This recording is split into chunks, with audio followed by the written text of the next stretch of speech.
नमस्कार, मैं नंदराम पालीवाल, सह आचार्य राजनीति विज्ञान। आज इस वीडियो में गोपाल कृष्ण गोखले के राजनीतिक विचारों के बारे में चर्चा करेंगे। गोपाल कृष्ण गोखले के राजनीतिक विचारों में पहला बिंदु है उदारवादी आग्रह।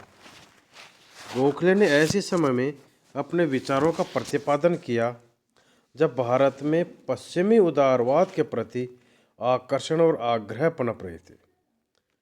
पश्चिमी उदारवादी मूल्यों के आलोक में भारतीय बुद्धिजीवी भारत के राजनीतिक उत्थान और सामाजिक व आर्थिक पुनर्निर्माण की दिशा में सोचने लगे थे।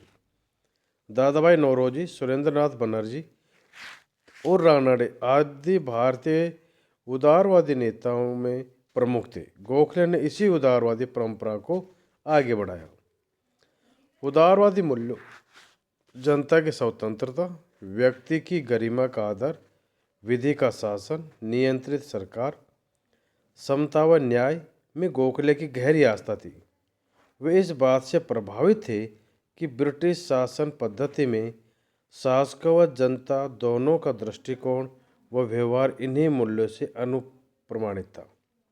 यह उनके उदारवादी आग्रहों का सहज परिणाम था कि वे भारत की जनता में इन मूल्यों के प्रति आस्था उत्पन्न करना चाहते थे ताकि वह कालांतर में आत्मनिर्णय के अधिकार का वास्तविक उपयोग कर सके, और इसके साथ ही वे ब्रिटिश शासन से यह भी उपेक्षा करते थे कि वह उन उच्चतर मूल्यों को भारतीय शासन व्यवस्था में लागू करे जो ब्रिटिश शासन पद्धति का मूल आधार माने जाते थे।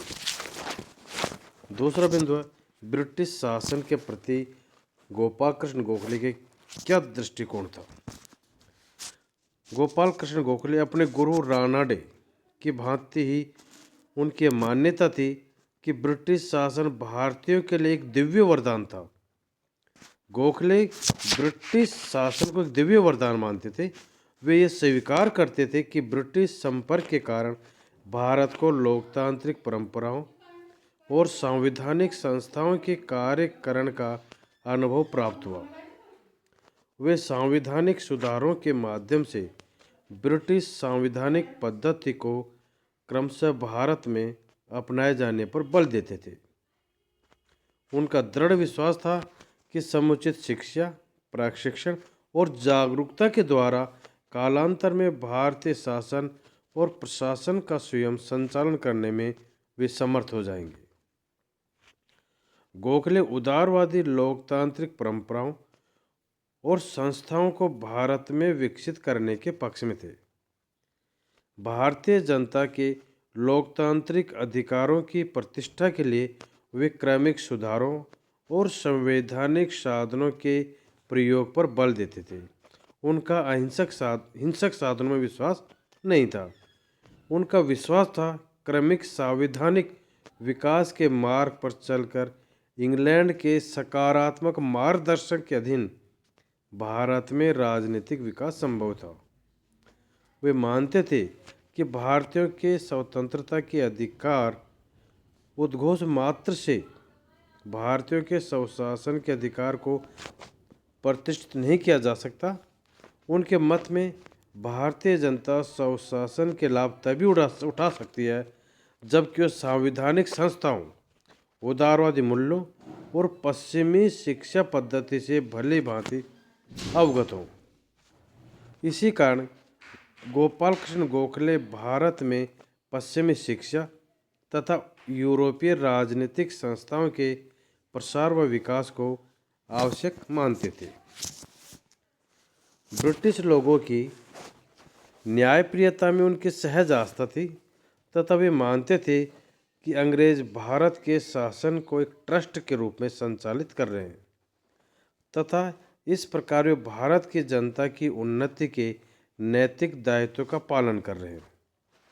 उनका यह विश्वास था कि भारतीय जनता संगठित और जागरूक होकर संवैधानिक साधनों के माध्यम से यदि ब्रिटिश सत्ता का ध्यान अपने आर्थिक और राजनीतिक हितों से जुड़े हुए प्रश्नों पर आकृष्ट करे तो ब्रिटिश सरकार निश्चित रूप से सन यानी धीरे धीरे भारत में प्रशासनिक, राजनीतिक व आर्थिक सुधारों को लागू करेगी ताकि आगे चलकर भारत अपना भाग्य स्वयं निर्धारित कर सके।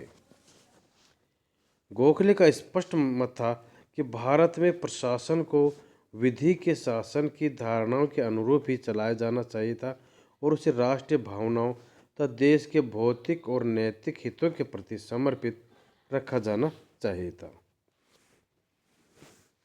गोखले संकीर्ण साम्राज्यवाद और जातिगत अहंकार के घोर विरोधी थे। वे ऐसे पवित्र साम्राज्यवाद के समर्थक थे जो साम्राज्य के प्रत्येक सदस्य को उसके लाभ और सम्मान समान रूप से उपलब्ध हो सके। अगला बिंदु है नौकरशाही की अधिकारवादी प्रवृत्ति का विरोध। गोखले ब्रिटिश नौकरशाही की अधिकारवादी भूमिका के घोर विरोधी थे। उनकी मान्यता थी कि ब्रिटिश सरकार भारतीय हितों की उपेक्षा करके साम्राज्यवादी हितों के प्रोत्साहन और भारत के आर्थिक संसाधनों के ब्रिटेन को हो रहे बहाव के लिए नौकरशाही की प्रवृत्तियां व्यापक रूप से उत्तरदायी थी। उनका मत था कि अधिकारी तंत्र की भारतीय जनता के हितों के प्रति संवेदनहीनता के कारण ही भारत की जनता ब्रिटिश शासन के अधिकांश लाभों से वंचित हो रही थी। गोखले ने प्रशासन के विद्यमान अधिकारी तंत्र स्वरूप को परिवर्तित किए जाने की आवश्यकता पर बल दिया और प्रशासनिक व्यवस्था को अधिकाधिक उदार बनाया जाना उचित माना ताकि प्रशासन में भारतीय जनता को सार्थक भागीदारी दी जा सके। उन्होंने अनुभव किया कि सत्ता पर अधिकारियों का एकाधिकार होने के कारण ही ब्रिटिश शासन के अधीन भारतीयों की न्याय सम्मत आकांक्षाओं की पूर्ति नहीं हो पा रही थी। अगला बिंदु है राष्ट्रवाद। गोखले का भारतीय राष्ट्रवाद में अटूट विश्वास था। ब्रिटिश शासन के प्रति समर्थन का दृष्टिकोण किसी भी प्रकार से भारतीय राष्ट्रीयता का निषेध नहीं करता, अपितु वह उनके राजनीतिक यथार्थवाद का द्योतक था। महान राष्ट्रवादी होने के नाते वे ब्रिटिश शासन के समर्थक होते हुए भी भारतीय जनता के स्वाभिमान के प्रखर प्रवक्ता थे। वे ऐसी किसी भी स्थिति की परिकल्पना नहीं कर सकते थे जिसमें कि ब्रिटिश शासन के अधीन भारतीयों को शासित जाति समझा जाए। वे भारत ब्रिटिश संपर्क को गरिमापूर्ण समानता के आधार पर कायम रखने के पक्षधर थे। वे ब्रिटिश संपर्क के पक्षधर भी केवल इसलिए थे कि वे ईमानदारी से यह अनुभव करते थे कि तत्कालीन परिस्थितियों में भारत की जनता की आकांक्षाओं की पूर्ति ब्रिटिश साम्राज्य के अधीन ही हो सकती थी और उसी के अधीन भारत में राजनीतिक, प्रशासनिक और आर्थिक विकास का मार्ग प्रशस्त हो सकता था। उन्होंने अपने राष्ट्रवादी आग्रह को स्पष्ट करते हुए घोषणा की कि अपनी मातृभूमि के लिए मेरी आकांक्षाएं अनंत और असीमित है। मैं अपने देश में देशवासियों के लिए उसी स्तर और सम्मान की अपेक्षा करता हूं जो किसी भी दूसरे देश में वहां के देशवासियों को प्राप्त हो। मेरी आकांक्षा है कि मेरे देश के स्त्री पुरुषों को उच्चतम स्तर तक विकास के अवसर प्राप्त हों और उनकी उन्नति के प्रयासों में बाधाएं, प्रतिरोध और अप्राकृतिक प्रतिबंध नहीं लगाए जाएं। मैं ये अनुभव करता हूँ कि मेरी आकांक्षा व्यवहारतः ब्रिटिश साम्राज्य के अधीन ही पूरी हो सकती है। उनकी राष्ट्रीयता की धारणा अतीत के प्रति भावुक समर्पण पर नहीं अपितु भारत के ऐसे स्वर्णिम भविष्य की आशा पर आधारित थी जिसमें कि जनता को सर्वांगीण उन्नति के अवसर प्राप्त हों और वह दुनिया के किसी भी दूसरे देश की जनता के समान स्तर पर अपने आत्मविश्वासपूर्वक राष्ट्र निर्माण के कार्य में संलग्न हो जाए। इसी कारण राष्ट्रीयता उनके लिए भावना मात्र नहीं अपितु एक पवित्र कर्तव्य थी जो कि उन्हें वह सब कुछ करने के लिए प्रेरित करती थी जो देश के विकास के लिए आवश्यक हो। इसी कारण ब्रिटिश शासन के समर्थन के कारण भी उनके मन में कोई अपराध भाव नहीं था, क्योंकि उनका पवित्र अंतःकरण यह स्वीकार करता था कि इसी में भारत की जनता की भलाई नहीं था। अगला बिंदु है स्वशासन की धारणा। गोखले की स्वशासन की परिकल्पना में भारत के ब्रिटिश साम्राज्य से पूरी तरह स्वतंत्र हो जाने का भाव निहित नहीं था। वे इसी को उचित भी मानते थे और व्यवहारिक भी कि साम्राज्य के अधीन ही एक सम्मानित देश के रूप में भारत का स्थान सुरक्षित किया जाए। इस दृष्टि से उनके स्वशासन की धारणा का लक्ष्य साम्राज्य के अधीन स्वशासन तक सीमित था। सार रूप में भारत के शासन को भारतीयों द्वारा चलाए जाने के लिए सभी प्रकार के संस्थागत, राजनीतिक और आर्थिक सुधारों के प्रबल पक्षधर थे। स्वराज्य व भारत की जनता की स्वतंत्रता की उनकी धारणा का मर्म एक राज्य के रूप में भारत की संप्रभुता में नहीं, अपितु अपनी गतिविधियों को स्वयं निर्धारित करने और संचालित करने की भारत की जनता की क्षमता में निहित था। वे कनाडा के उदाहरण से बहुत प्रभावित थे तथा उनकी परिकल्पना भी भारत की जनता के लिए वैसा अधिराज्य स्तर सुनिश्चित करने की थी जैसा कि उस समय कनाडा को उपलब्ध था। अब क्रमिक सुधारों में विश्वास। गोखले आदर्शोन्मुख यथार्थवादी था।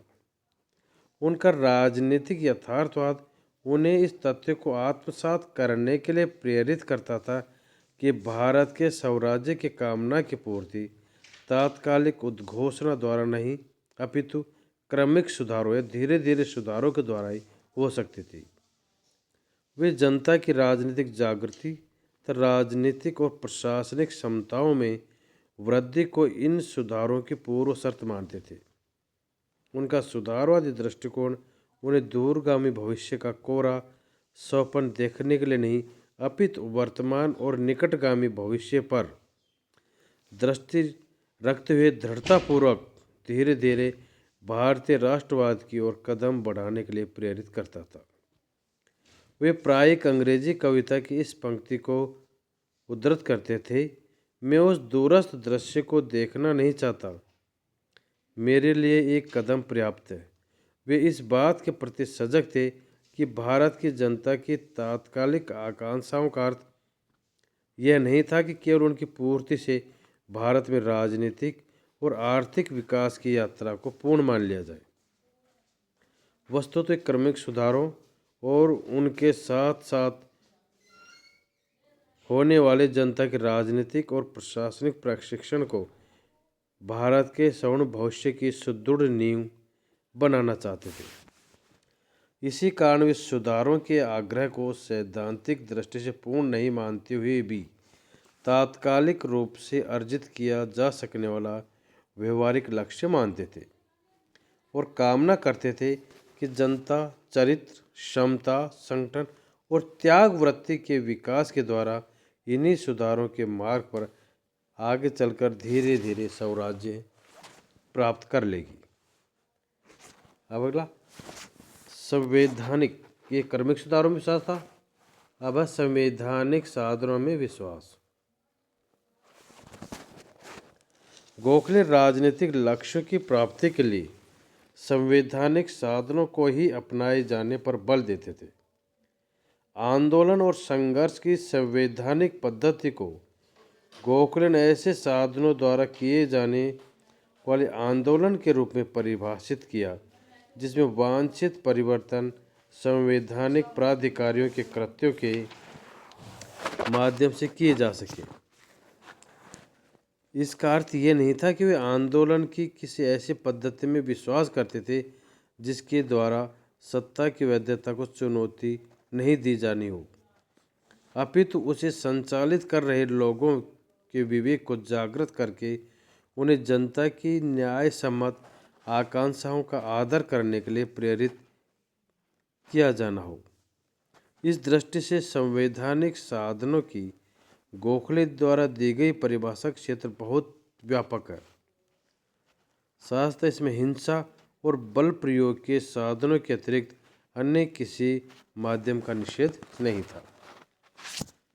व्यवहार में गोखले ने ब्रिटिश सरकार के प्रति आंदोलन की जो शैली अपनाई उसमें आग्रह, प्रार्थना पत्र, शिष्टमंडल, विचार विमर्श और रचनात्मक आंदोलन आदि सम्मिलित थे। उनकी शैली को यद्यपि उनके राजनीतिक विरोधी राजनीतिक भिक्षावर्ती की संज्ञा देते थे, किंतु गोखले के लिए यह भिक्षावर्ती नहीं अपितु नैतिक आग्रह था। आंदोलन की इसी शैली के प्रति गोखले की आस्था के नैतिक और व्यवहारिक दोनों पक्ष बहुत महत्वपूर्ण है। अब स्वदेशी का समर्थन किंतु बहिष्कार जैसे अतिवादी साधनों का विरोध। गोखले स्वभाव से एक रचनात्मक राजनीति के पक्षधर थे। स्वदेशी की भावना को गोखले देशभक्ति का प्रतीक और एक पवित्र विचार मानते थे। उनके लिए स्वदेशी केवल आर्थिक शस्त्र नहीं था, अपितु उसमें जनता की आत्मनिर्भरता की आकांक्षा और आत्मसम्मान की चेतना की सकारात्मक अभिव्यक्ति निहित थी। कांग्रेस के बनारस अधिवेशन में अपने अध्यक्षीय भाषण में उन्होंने कहा, मातृभूमि के प्रति समर्पण, जो कि स्वदेशी की भावना में पूर्ण तंत्र व्याप्त है, एक ऐसा गंभीर और उत्कृष्ट भाव है जिसका विचार मात्र व्यक्ति को आह्लादित कर देता है और उसके वास्तविक स्पर्श से व्यक्ति अपने तुच्छता के भाव से मुक्त होकर अपने स्वयं के महत्व के प्रति जागरूक हो जाता है। आज भारत की सर्वोपरि आवश्यकता है कि स्वदेशी के प्रति समर्पण के इस मंत्र के प्रत्येक व्यक्ति के मन में, चाहे छोटा हो या बड़ा, राजा हो या किसान, संचारित किए जाए। गोखले स्वदेशी के रचनात्मक पक्ष से सहमत होते हुए भी उसके नकारात्मक पक्ष बहिष्कार से सहमत नहीं थे। बहिष्कार का विचार उनके मत में एक उग्र विचार था जो अपने आप में ही प्रतिशोध की भावना का संकेत देता था। गोखले का मत था कि विदेशी या परित्याग स्वदेशी को अपनाने का एक सहज परिणाम हो सकता है, किंतु बहिष्कार स्वदेशी के प्रति समर्पण का सहज परिणाम नहीं, अपितु एक नकारात्मक दृष्टिकोण है। अब व्यक्ति के अधिकारों व स्वतंत्रता का समर्थन। गोखले व्यक्ति के अधिकारों व नागरिक स्वतंत्रताओं के जागरूक समर्थक थे। ऑफिशियल सीक्रेट्स एक्ट 1889 में प्रस्तावित संशोधन के ऐसे प्रावधानों का जो जनता के अधिकारों को सीमित करते थे, गोखले ने इंपीरियल लेजिस्लेटिव काउंसिल में कड़ा विरोध किया। गोखले ब्रिटिश शासन के अधीन जनता के अधिकारों के अतिक्रमण से अत्यंत क्षुब्ध थे।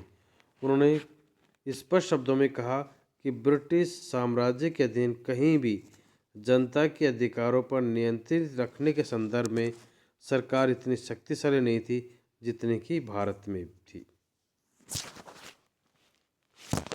गोखले ने जनता के अभिव्यक्ति स्वतंत्रता तथा प्रेस की स्वतंत्रता का दृढ़तापूर्वक समर्थन किया। उनकी मान्यता थी कि एक अर्थ में प्रेस भी सरकार की भांति लोकहित के रक्षक है तथा दमनकारी कानूनों द्वारा उसकी स्वतंत्रता पर किया जाने वाला कोई भी आक्रमण वस्तुतः लोकहित पर तो विपरीत प्रभाव डालता ही है, स्वयं सरकार की स्थिति पर भी विपरीत प्रभाव डालता है। अब साधनों की पवित्रता और राजनीति का आध्यात्मिकरण। गोखले राजनीतिक गतिविधियों और सार्वजनिक जीवन में साधनों की पवित्रता में विश्वास रखते थे।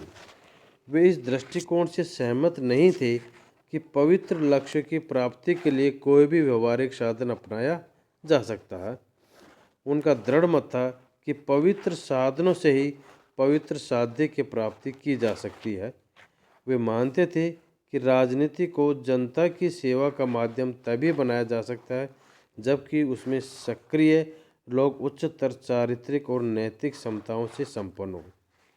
उनका दृढ़ विचार था कि जब तक देशवासियों में चरित्र और क्षमताओं का विकास नहीं किया जाता तब तक स्वराज्य की प्राप्ति न केवल असंभव है अपितु निरर्थक भी है, क्योंकि नैतिक दृढ़ता और चारित्रिक श्रेष्ठता को धारण करने से ही भारतीय स्वराज्य के वास्तविक लाभ उठा सकते हैं। अब सांप्रदायिक सद्भाव में विश्वास या आस्था। सांप्रदायिक सौहार्द में गोखले की गहरी आस्था थी। उनका स्पष्ट मत था कि भारत के राजनीतिक, आर्थिक और सामाजिक विकास का लक्ष्य तभी प्राप्त किया जा सकता है जबकि भारत में विभिन्न धार्मिक विश्वासों के लोग परस्पर एकता, सद्भाव और सहयोग की भावना से रहे। वे स्वयं धर्मपरायण हिंदू होते हुए भी अन्य धर्मावलंबियों के प्रति घृणा या वैमनस्य का भाव धारण करने को धर्म विरोधी कृत्य मानते थे। वे हिंदू कहलाने की अपेक्षा स्वयं को भारतीय कहलाना पसंद करते थे तथा एक सच्चे भारतीय के रूप में देश के उत्थान के लिए समर्पित होने की आकांक्षा रखते थे। वे हिंदू मुस्लिम एकता को देश की भावी प्रगति के लिए अनिवार्य मानते थे और इस बात से अत्यंत शुभ थे कि इन दोनों समुदायों के मध्य अकारण कटुता और तनाव उत्पन्न करने के प्रयास किए जाते हैं।